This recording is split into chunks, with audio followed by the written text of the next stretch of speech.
Bienvenue dans cette nouvelle vidéo de Sur des Humours. Aujourd'hui, je vais vous parler du changement climatique et du risque pour les habitations.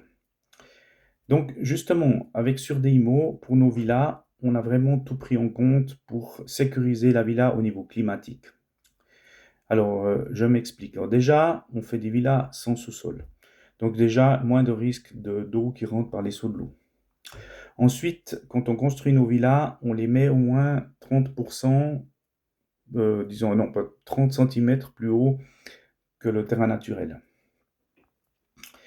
Et puis ensuite, ces villas, vous avez vu, toutes mes villas, elles ont toutes des bons avantoirs, des grands avantoirs, ce qui protège aussi bien. Ensuite, au niveau de la... Vous avez aussi un endroit qui est risqué, c'est où il y a la porte-fenêtre coulissante. Là, il peut y avoir de l'eau qui s'infiltre par le vent, etc., hein, surtout si elle est levée, si elle n'est pas bien fermée, alors l'eau peut rentrer.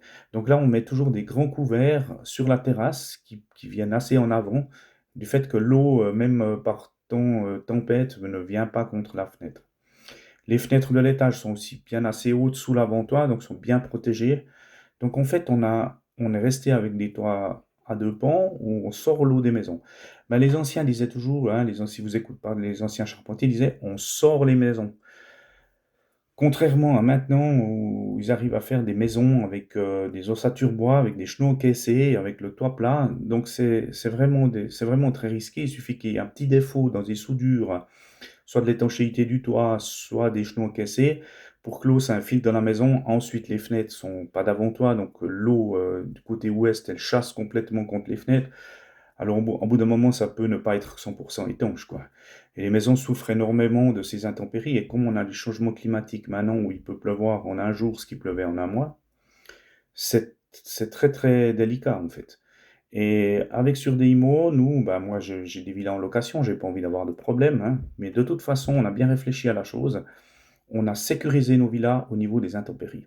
Alors elles sont restées traditionnelles, en construction traditionnelle, donc on n'a pas d'ossature bois, donc déjà s'il y a une infiltration qui pourrait passer par le périphérique, on a la brique, donc sa brique ne se déforme pas, donc on est déjà beaucoup plus résistant. Ensuite, on a une dalle sur étage aussi qui fait que ben, même s'il y avait une infiltration du toit une fois ou un vent qui enlève les tuiles, on a une dalle sur étage, donc les chambres ne seraient pas directement mises aux intempéries, donc il y aurait d'abord le galetas qui serait un peu humide, on pourrait réparer le toit. Donc on a tout mis, toutes les chances de notre côté pour que ces villas puissent supporter les prochains changements climatiques. Et aussi au niveau du drainage, le drainage, quand on fait le mur hors gel, quand on creuse dessous, on a fait des très bons drainages. On met assez de pente aussi. Et on les met, je vous dis, 30 centimètres plus haut. J'essaye toujours de dire à l'architecte de mettre plus haut. Parce que comme ça, si les champs inondés autour voilà, prennent l'eau, elle ne vient pas contre la maison. La maison est légèrement surélevée par rapport au terrain. Donc on veille bien à tout ça. Et avec ça, on n'a pas de risque par rapport aux intempéries. Voilà. Donc c'était aussi une information importante que je vais donner sur nos villas de Surdimo. Voilà. Merci de m'avoir écouté et bonne journée.